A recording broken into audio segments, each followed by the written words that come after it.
Good morning and welcome back to the Will Celtic Fans View this morning when Will Celtic drop this away top. It's an away top that's the pitch has been down the rounds for a while. Jota was obviously back at Celtic training ground in Portugal yesterday and catching up with the players. And I'm just seeing that some people have bought the American style tops already. People in Australia buying the Celtic tops in the comments. It's fantastic. I mean, it is what Celtic are all about. The deal with Adidas was only ever going to be one thing, and it was going to be about making as much money as possible for the club. 2 seasons ago, Celtic made £32 million with the Adidas range, and it looks like they're trying to break records with it this year. There's still one top that has not been released this season. The season's not started yet though, is it? But when will Celtic drop it? When will they drop this top? It looks like that will be the away top. I'm not sure if I like that one.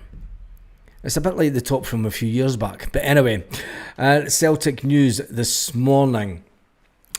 It's Brendan Rodgers. Let's talk about Brendan first of all, because he basically said last week that the recruitment drive wouldn't stop.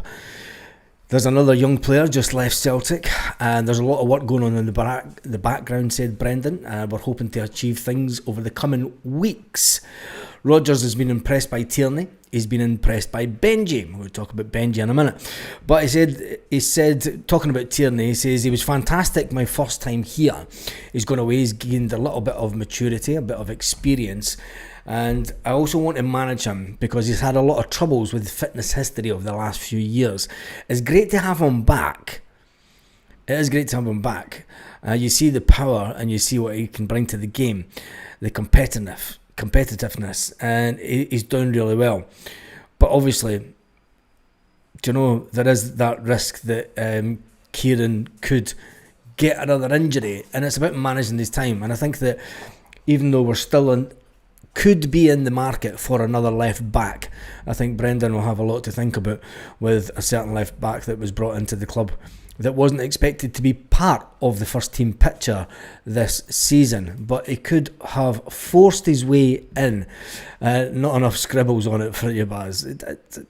Not enough scribbles. I don't know if it's scribbles, but yeah. Michelle saying she's fed up with other teams spitting out players left, right and centre. You know what Celtic are like. Anyway, back to Brendan Rodgers talking about players. He says about BENJI that he's a player that he's excited to see and excited to see what he can bring to the game.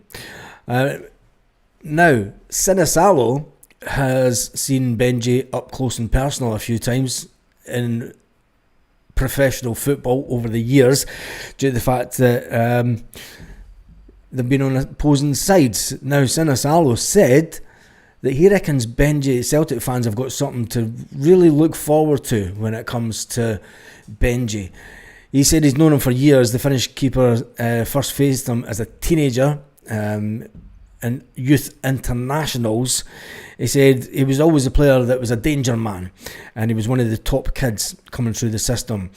He said Celtic have got an absolute fantastic player on their hands. I've played against him a few times during youth internationals. There's a little bit of rivalry going to go on between the whole Finland and Sweden situation. He scored a couple of times against me at under 17s. Well, let's see what he can do in Scotland. He's a close friend of one of my friends back home, so I know a lot about him, and everyone's got nothing but good things to say about him. He's got a lot of ability, has BENJI. He's a very nice guy, he's down to earth and he works hard, and I've been really impressed. But it's no surprise, he's brilliant, he's athletic, he's a football player, and he's very good on the ball, said BENJI. We're going to see a lot of him this season, and I think that's why Celtic basically allowed Nico Kuhn to go out the door, because Nico Kuhn had we'd seen the best of him, and we'd maybe seen the worst of him, and he got pretty standard last season. And I think Brendan Rodgers did say that there was a lot of players that got far too comfortable in their own skin at Celtic, and that's why there was a big need for change. BENJI went on to say, I think Celtic fans are going to be very excited watching him. Sinisalo says he's also been impressed by Kieran Tierney, having brought him back from the English Premier League. Kieran is obviously coming through with a lot of pedigree. He's played at big clubs in the Premier League and he knows what Celtic are all about. Talking about Kieran Tierney, he's a brilliant footballer first and foremost. You can see it in daily training. You can see why he played in the English Premier League and won things there too. You see his mentality. It's something young players can learn from, whether you're an outfield player or a goalkeeper. That's what we're all trying to do. That's why Kieran Tierney was brought back to the club, really, wasn't it? It's that mentality and, you know, that just way of winning and knowing that the hard work that's needed to succeed at Celtic. Now, whilst Celtic haven't released this away kit, it's due out during July, people are saying, and it's going to cost a bit of cash, isn't it? It's going to cost a bit of cash. They reckon that it's going to be leaked. It's going to come out sometime during July. Now we are sitting on the 11th of July today with a game tomorrow. Yes, there is a game tomorrow. We are 1 day, 1 hour and 54 minutes until Celtic kick off again. That's going to be interesting because I go live an hour before. So I think when I go live tomorrow morning, I'm just going to have to stay live, aren't I? Or do I do a quick live and then, or do we just stay live? I think we just stay live, don't we? Until the team's announced. It's a great start to a Saturday morning. Cheers, Celtic, for having such an early game. But anyway, it is what it is, isn't it? So that third strip, no, the away strip, the third strip was the other funky strip, wasn't it? I'm actually starting to lose track of what Celtic have released over the last couple of weeks. Should have used Jota's mug on it. What are they doing? They've used Jota's faces on it. I'm just reading some of these comments here, see what you're saying on this fine Friday morning. Will it be the day that Celtic will announce anybody? No, I don't think that Celtic will announce anyone this week now. I think that Brendan Rodgers has obviously used this week to look at all the players that he wanted to from the B team. There's obviously a select few being taken from to Portugal with the B team, and I just don't think that there's anything that far down the line that Celtic will announce it today. I just can't see it. It's all going to be next week. So all eyes will be on, for me, the formation that we play tomorrow, and see how BENJI comes along. The fact that Sinisalo's seen BENJI up close and personal, he says, well, fans need to wait a little bit longer to see him. Sinisalo says, look, he's absolutely brilliant. Just wait till you see this guy playing. Wait till you see him playing. Anyway, Yamada, he'll be the next person to come through the door. I think he will be the next player to come through the door. There's nobody else that seems to be down the line. Anyway, we have lost another youth player returning back to Oz, and I see a lot of the sites are going crazy over this. This is a transfer coup. It's a transfer coup. Celtic star joins Melbourne City. What a headline! It's a B team player. He's not a star. God. Talk about clickbait. And it's not Marco Tilio. Anyway, it is just a quick one this morning because I've got way other things to do. Artificial intelligence to wipe that smile off his mug, Baz. Whose mug? At this rate, Celtic should start a merchandise subscription for fans. Just pay as much as you want every month and release stuff. Don't say that, Michelle, because the powers that be are going crazy for trying to get everyone to sign up to Celtic TV and the paid. Yeah, you know, I was just thinking that. He has lost a lot of weight, Jota, hasn't he?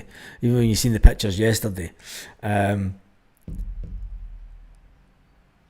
tips on fixing a pool drain cover without draining it? Struggling tonight? No. Not a chance. I've got the gardener in sweating his arse off out there, cutting down the reeds. It's brilliant. Can now see at the Garden. Anyway, do you think that Celtic will spend 10 million on a striker before the Champions League qualifier? No, because we're bringing in a striker at 1.5 million, and I think that'll be it striker wise. I can't see Celtic going out. When you look at the options that's there, we're not going to spend the money on the ex-Aberdeen player. There's two clubs in front of us when it comes to that player anyway. A lot of Celtic sites saying that Celtic is going to go for him, but there's two clubs in front of us according to the media in Spain, and all the said in the Spanish media was that Celtic know of him due to his time in Scotland. I don't see us spending big on a striker, not at all. If we're going to go and bring Yamada in for 1.5 million, we've brought in young Osmond. If we're still going to play by the looks of it, Dyson Maeda through the middle was a number one striker, so it's going to be wingers. Brendan Rodgers did say that he says that we're lacking a bit up front as far as he's concerned. We're lacking a bit up front, so that tells you that he's still looking at forward type players to bring into the club. But we'll wait and see. Nobody really knows. This is the thing. Celtic are releasing absolutely nothing, and all the links that are out there keep dying out. You know, we get mentioned with a player, and then a week later the player signs for someone else. I mean, we were linked with the Brøndby player for 4 years. I did say that there was no indication that we were going to go back for him this summer, and it was right. The boat had sailed on that one. Celtic had moved on. You know, Celtic are definitely going down a road this transfer window of trying to go to the bargain basement bucket, isn't it? That's what it feels like. It definitely feels like that. But you never know. Celtic may pull a rabbit out of the bag and spend between 8 and 10 million on a player. If it's going to be anybody, you would think it's going to be Lennon Miller, but now that Como have seemingly entered the race for Lennon Miller, I think Como just must look at Celtic and everyone that they're looking at and saying, yep, he's not too bad. Says Fabregas must have someone in Celtic to give them information. That's what I think. I'm only joking. It won't be. But anyway, it is Friday. It is, it's after 9 o'clock now. Just get an update on the Celtic site just to make sure that they haven't released any new merchandise, because it seems to be the Friday that there hasn't. So we're safe. The new merchandise isn't being released today. We're getting a week off. We're getting a week off of new merch being released by the club. They'll drop it next week. In fact, they'll drop. Do you know when they'll drop the away top? They'll drop it the day before the Newcastle game, because they know that there's going to be a load of Celtic fans back at the shop, and that's when the Celtic shop makes its money. So let's get them in the doors. There's a notification just came up.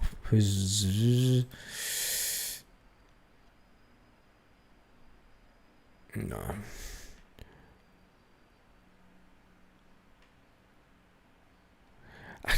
It's hard to believe that the media are making a big deal out of a Celtic B team player. It does say what is going to happen with the B team this season. But anyway, it is Friday morning. How long have we been on? Too long. I really think Shin Yamada will be here today. Not a chance, Michelle. He's still got a game to play. If Miller is looking for first team football, he'll get more time at Celtic or Como. Will he get more time at Celtic or Como? The way that says Fabregas, is he still the manager there? The way that Como are going, they are going for a... But the thing is, the Celtic are going for a youthful squad as well. Do you know, the players that we've brought in are all younger players. I don't know. I just can't see where he fits in. Can't see where he fits in with Celtic. Anyway, it's a bit quiet for Celtic news today. I'm sure it'll all kick off tomorrow when we do have that game. I'm looking forward to this one because it does give Celtic a bit more of a competitive game against a team with a fantastic beer name behind it. when you look at the fixtures that are still to come. Obviously we've got the game tomorrow and then a game on Wednesday. Those are the two games that you will see Celtic starting to get into the formation that they will play this season. Although saying that, Brendan Rodgers could just be testing out things. And then by the time we get to the Newcastle game on Saturday the 19th, that's when you'll really see the formation, because they'll get the players playing it the way they want to play at Celtic Park every week. And Newcastle, it's going to be a decent game. It's going to be a decent game for them. Anyway, let's get on back into the comments section this morning. The third top looks like it's been bleached or turned inside out. It's not an official.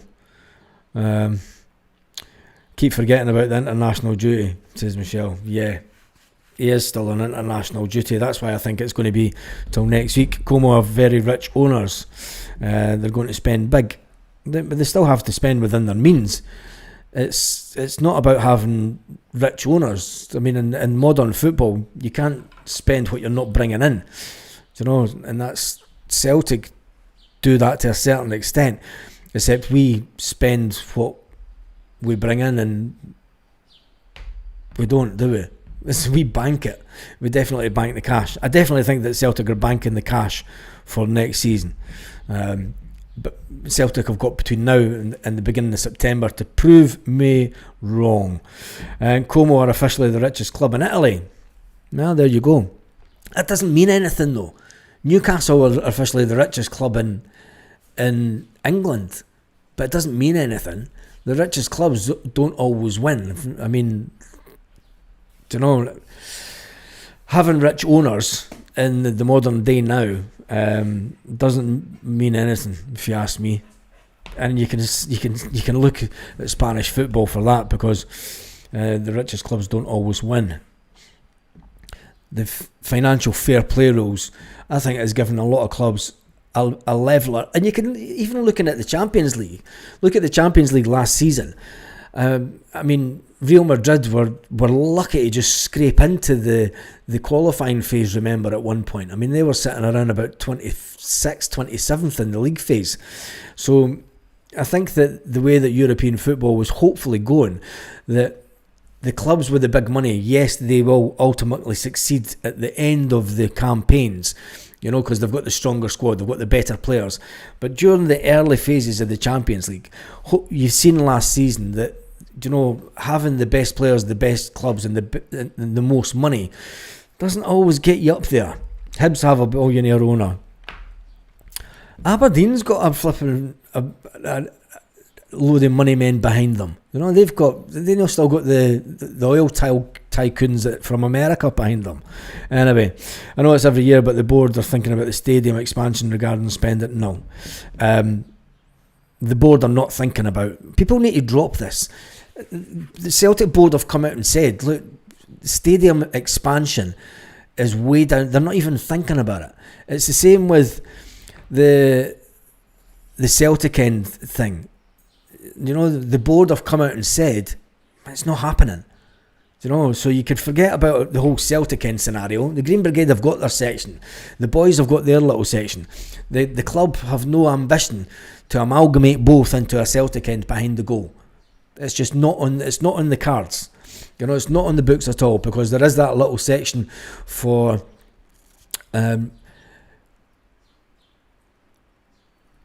a little club section behind there for people that like to pay more money to sit and watch football. And they're not. Where do they shift them to? They can't shift them anywhere.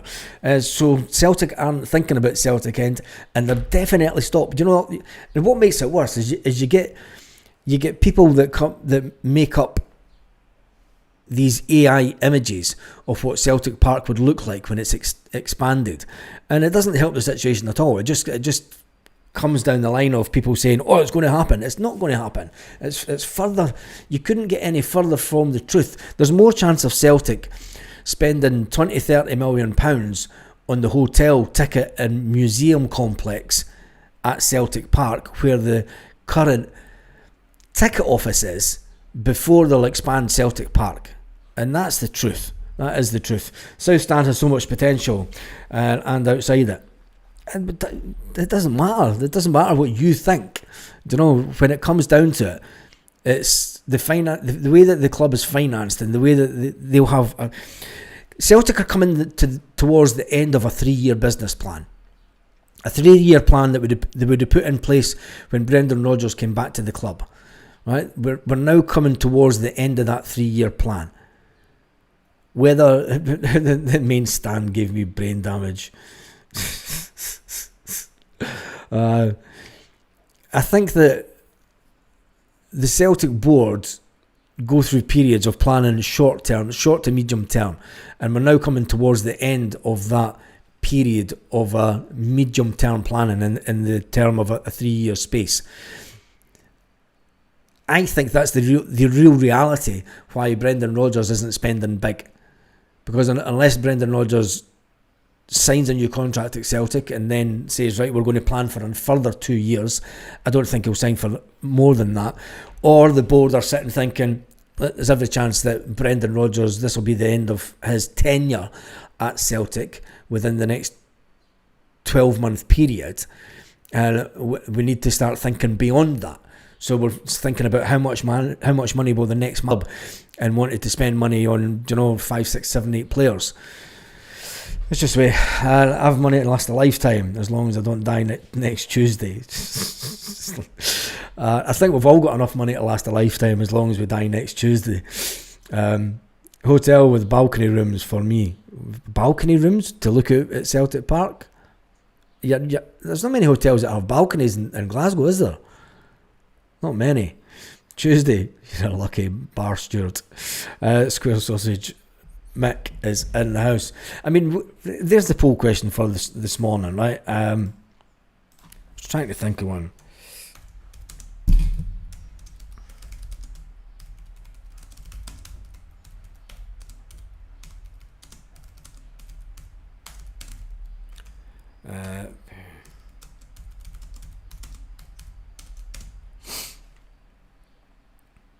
There we go. I should have thought about that earlier.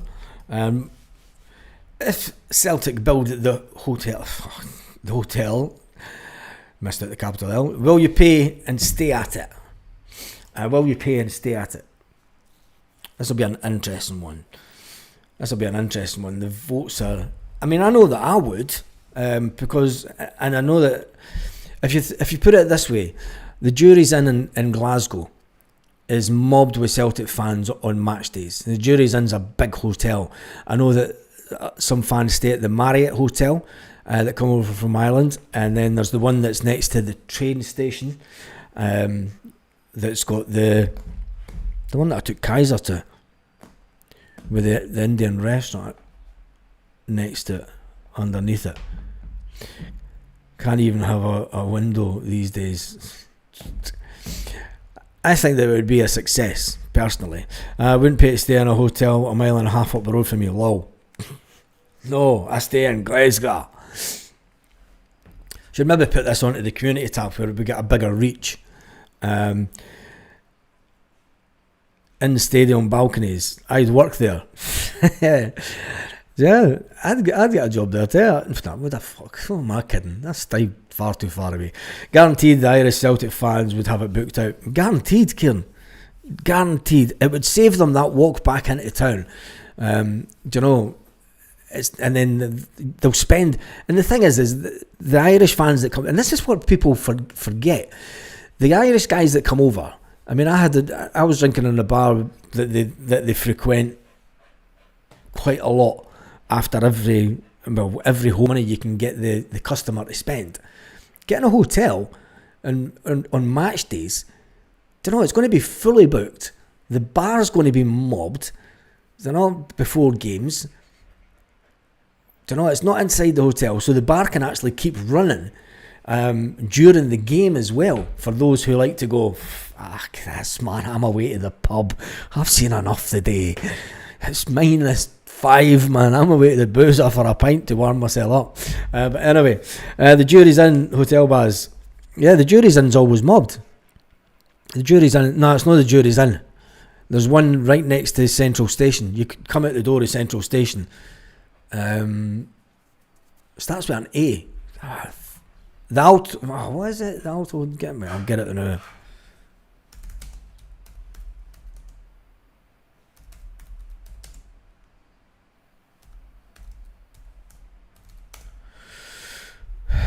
The Arto Hotel, that's it. The Arto Hotel. Let the Irish ones stay there.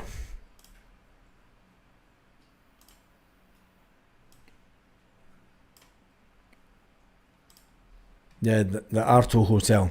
You got a lot of Irish staying there too. Speak proper, man. Weddings, funerals. Weddings and funerals. Good, we should see through the pitch, be the first club in the world to have seats under the pitch. No, that's not going to work. Myself and my friends would stay there as we travel from the Outer Hebrides and Harris. It's a no-brainer, says Neil. I think that it would be... Do you want to stay at the hotel today? Crazy, man. We drink from the boat homes in the bar at 7 a.m. and don't stop till we get home. And I do see certain buses from Ireland going, no drink on the bus. Good, good hotel, big lobby. We get huge screens to watch the game for those who don't get a ticket. Nah, that's not going to happen, Ian. You'll get a bar area, and I don't think that they would have... You know, in Celtic, they wouldn't have TV. They might do. Whilst you think of alcohol being allowed back into Scottish football grounds. What do I think about it being... It's already in Scottish football grounds. This is the irony of the situation. You can get a pint at Celtic Park. You can get a pint in 3 stands at Celtic Park. 3 sides of the stadium, you can get a pint. You need to pay the premium for it to buy premium tickets, premium season tickets, but it does give you the privilege of buying a pint. For the whole no drink at football thing is a throwback to the 1980s and the modern day fan. Now, the way that the Scottish government will go down the road, the modern ultras side of football isn't adherent to allowing alcohol into games. That's the way that the Scottish government... And I don't care if it's SNP, if it's Labour, if it's Tories.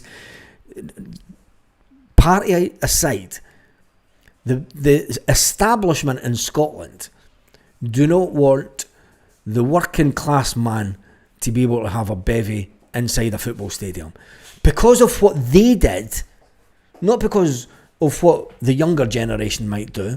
Because the younger generation, apart from the ultras, the modern football fans more likely to be sitting with their packet of crisps and sweet. You go to the Celtic end. Go to the Celtic end any game when the boys aren't there, and you can get sweetie wrapper central. Their crisps are around. There's modern football fans. Modern football fans are getting tagged with a brush for people that are now in control of the game and people that had their tartan scarves and their tartan hat and their wee fucking bonnets and went down to England and rampaged, and then they look at a certain Celtic Rangers game at Hampden back in the day when there was riots on the pitch. It was bloody black and white telly days. This is gummy bears these days. It was black and white telly days they're talking about. I think we've come on quite a bit since then. And it's not as if people are going to be going... The price of a pint in Celtic Park, you're not going to be going in and getting absolutely tanked up, are you? It's okay for them to have a bar in the stadium that fans can come into, but then you've got to get out at half an hour before a game. I'd rather have a prawn sandwich than a pint. Crisps or the Clans, Celtic crisps, mind those. I'd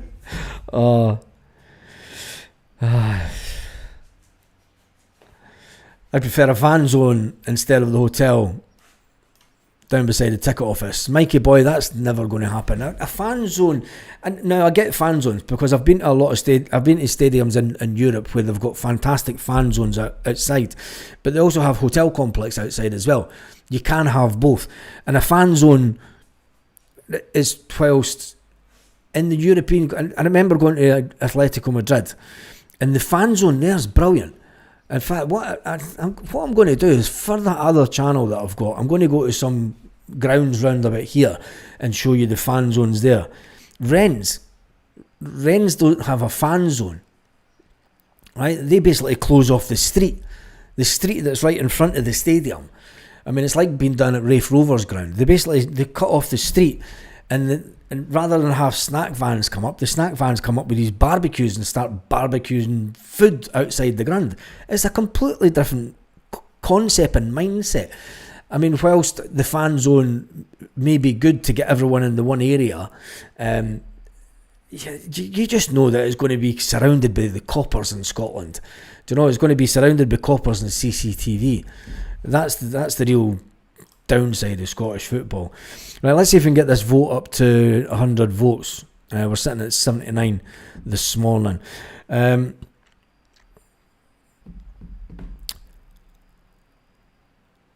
Wriggle, spearmint and chewing gum.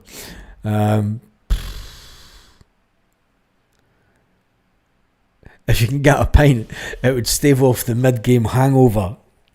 That's when a lot of people go to the pub, isn't it? I've been at game, mind you, I've been at a game myself, and I've been absolutely pissed up to, and I'm falling asleep at game. I was that drunk once. Scottish football is stuck in the dark ages before the government imposed. Yeah, that's basically it. It is stuck in the dark ages due to the fact that, you know, the police don't want you to have fun, in whatever means that is. I just think that it's never going to change, is it? Anyway, time is it? That's the half hour done and dusted. When has this board ever been forward thinking? The struggle with transfers. Ooh, drop the mic. Anyway, that's been done and dusted for this morning. It is Friday. If there is any other Celtic news, I'm sure that we'll jump on. A lot of people now talking about Lennon Miller heading to Italy. That's been the talk for a while, isn't it?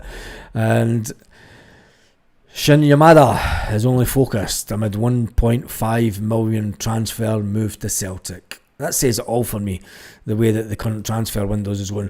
At this rate, Celtic will be lucky to spend 10 million this window, and we've already brought in over 22.